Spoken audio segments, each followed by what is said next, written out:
नमस्कार दोस्तों, स्वागत है आपका हमारे चैनल पर। क्या करें समधी जी, सब करना पड़ता है। आजकल के बच्चों से कहाँ घर के काम होते हैं। आजकल के बउए तो वैसे ही कामचोर है कि कब मौका मिले और कब आराम करे। सुधा जी ने बोला सा मुंह बनाते हुए कहा। सुमन के हाथों से शादी की मेहंदी भी नहीं उतरी थी कि उसके साथ सुधा जी ने उसे पूरी तरह से काम में झोंक दिया। सुबह से शाम हो जाती, लेकिन सुधा जी के काम तो मानो पूरे ही नहीं होते थे। जैसे ही सुमन आराम करने के लिए अपने कमरे में जाती, वैसे ही सुधा जी कहती, बहू जरा मेरे सिर में तेल की मालिश कर दो या कपड़े प्रेस कर दो। कोई ना कोई बहाना बनाकर पहले से ही तैयार रखती। सुमन कुछ भी नहीं बोल पाती और झट से काम पर लग जाती। आखिर नई नई बहू जो ठहरी। सुमन के पति रोहित दूसरे शहर में नौकरी करते थे। शादी के लिए भी कम ही छुट्टियां मिली थी, इसलिए शादी के 8 दिन बाद ही अपने काम पर लौट गए। तभी एक दिन, अरे बहू कब तक सोती रहेगी, कितना समय हो गया है। आज तुम्हारे ससुर जी ऑफिस के लिए भी निकल गए और तूने चाय तक नहीं बनाई। आगे से ध्यान रखना, समझ गई। ठीक 4 बजे उठ जाना, क्योंकि तेरे ससुर जी सुबह 6 बजे ही निकल जाते हैं। बहुएं तो काम के लिए ही तो लाई जाती है। इकलौती बहू हो, नहीं बताएंगे तो कैसे सीखोगी। बड़े बूढ़ों की कदर करना सीखो। सुधा जी ने नसीहत देती। मुझसे गलती हो गई माँ जी, आगे से 4 बजे ही उठ जाऊंगी। इतना कहकर उदास मन से सुमन अपने काम में लग गई। तभी एक दिन सुमन का बड़ा भाई किसी त्यौहार के उपलक्ष्य में अपनी बहन के ससुराल आया।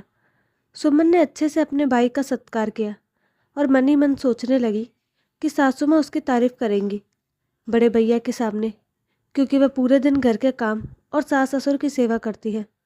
देखना, बड़े भैया खुश हो जाएंगे मेरी तारीफ सुनकर। लेकिन सुधा जी तो सुमन के भाई को देखते ही रसोई में रखे 2-4 बर्तन साफ करने लगी। अरे माँ, आप अचानक से बर्तन क्यों साफ कर रही हैं? मैं कर दूंगी, थोड़े ही थे, इसलिए सोचा नाश्ते के बर्तनों के साथ ये भी साफ कर दूंगी। सुमन ने आश्चर्यचकित होकर कहा। सुमन को अब समझ में आ गया था कि माँ जी के मन में कुछ और ही चल रहा है। वह भैया के सामने ये दिखाना चाह रही थी कि वह खुद ही बर्तन साफ करती है और तुम्हारी बहन कुछ नहीं करती। लेकिन सुमन चुप रही, क्योंकि अपने भाई के सामने वह कोई बवाल नहीं खड़ा करना चाहती थी। शाम होते होते सुमन का भाई वहाँ से चला गया। सुमन ने सासू माँ की सारी बात अपने पति रोहित को फ़ोन पर बताई। तब रोहित ने कहा, क्यों ज़्यादा चिंता कर रही हो सुमन? माँ ने 2 बर्तन धो दिए तो क्या हुआ? उन्होंने जानबूझकर तुम्हारे भाई को दिखाने के लिए ऐसा नहीं किया होगा। तुम्हें कोई गलतफहमी हो गई है। पति के मुख से इतना सुनते ही सुमन ने आगे ना बोलने का ही ठीक समझा। सुधा जी ने फिर से वही रवैया जारी रखा। किसी भी काम में जरा भी हाथ न हटाती और पुराने पुराने कपड़े भी जानबूझकर प्रेस के लिए रख देती, ताकि सुमन को बिल्कुल भी आराम न मिले। तभी करीब महीने बाद रोहित हफ्ते भर की छुट्टी लेकर घर आया और सुमन से कहने लगा, अरे सुमन, क्या पूरे दिन घर के कामों में लगी रहती हो? 2 घड़ी हमारे पास भी तो बैठो, रोहित ने प्यार से कहा। तभी सुमन के बोलने से पहले ही सुधा जी बोली, लल्ला, अभी घर का सारा काम बाकी है, बैठने के लिए तो सारी उम्र पड़ी है, समझ गए? सुधा जी ने गुस्से में कहा। सुमन बेचारी चुपचाप फिर से अपने काम में लगी गई। तभी एक दिन दामाद से मिलने सुमन के पापा आ गए, क्योंकि शादी के बाद उनकी दामाद से कोई बात नहीं हुई थी। पापा को आया देख सुमन दौड़कर उनके गले लग गई और खूब अच्छे से अपने पापा की खातिरदारी की। लेकिन सुमन के पापा के आते ही सासू माँ फिर से किचन में जाकर सब्जी काटने लगी और रसोई में रखे चाय के कप धोने लगी। अपने समधन को ये सब करता देख सुमन के पापा हैरान हो गए और सुमन से कहने लगे, बेटा देखो, समधन जी बर्तन साफ कर रही है, तुम क्यों नहीं करती बर्तन साफ? ऐसे अच्छा नहीं लगता। तुम तो बोलती थी कि मैं घर का सारा काम करती हूँ, लेकिन मैं तो कुछ और ही देख रहा हूँ। बेटा, ये सब ठीक नहीं है। क्या करे समधी जी, सब करना पड़ता है। आजकल के बच्चों को कहाँ घर के काम होते। आज की बहुएं तो वैसे ही कामचोर है कि कब मौका मिले और कब आराम करे। सुधा जी ने बोला सा मुँह बनाते हुए कहा। तभी रोहित बोला, माँ, आज तो आपने हद ही कर दी। उस दिन सुमन ठीक ही कह रही थी कि मेरे भाई के आते ही आप रसोई में बर्तन धोने लगी, जबकि मैं खुद ही सब काम करती हूँ। मेरा मना करने पर भी नहीं मानी।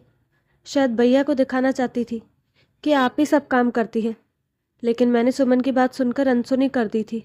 मगर आपने आज फिर से वही वाक्य दोहराया। पता नहीं माँ, आप सुमन के घर वालों को क्या दिखाना चाहती हैं? यही ना कि उनकी बेटी घर के काम नहीं करती, जबकि मैं जब से आया हूँ देख रहा हूँ कि आप एक मिनट भी चैन की सांस नहीं लेने देती सुमन को। अपनी बहू के द्वारा किए गए काम और सेवा का आपको एहसास हो जाना चाहिए। मैंने तो कभी सोचा भी नहीं था माँ कि आप कल की आई बहू का साथ नहीं देंगी। रोहित के मुख से इतना सुनते ही सुमन की आंखों में खुशी के आंसू आ गए।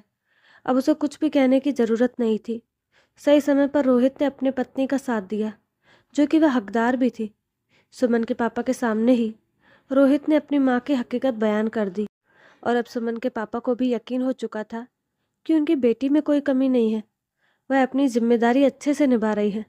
अपने बेटे के मुंह से ये सब सुनकर सुधा जी को तो जैसे सांप सूंघ गया, क्योंकि उन्होंने ये कभी अपने सपने में भी नहीं सोचा था कि रोहित कल की बहू का साथ देगा। सुधा जी को बोलने के लिए शब्द ही नहीं मिले और वह चुपचाप वहाँ से बाहर निकल गई। सुधा जी की चाल आज उन्हीं पर भारी पड़ गई थी और बहू के पापा के सामने ही अपने बेटे को बोलने पर मजबूर कर दिया। उस दिन के बाद सुधा जी में काफ़ी सुधार भी आया और सुमन के रिश्तेदारों के सामने कभी दोबारा ये सब नाटक नहीं किया। आज एक पति ने सच का साथ दिया, जो कि सही भी था। दोस्तों, आपको कहानी कैसी लगी अपनी राय कमेंट बॉक्स में ज़रूर दें। साथ ही हमारे चैनल को लाइक और सब्सक्राइब करना ना भूलें। धन्यवाद।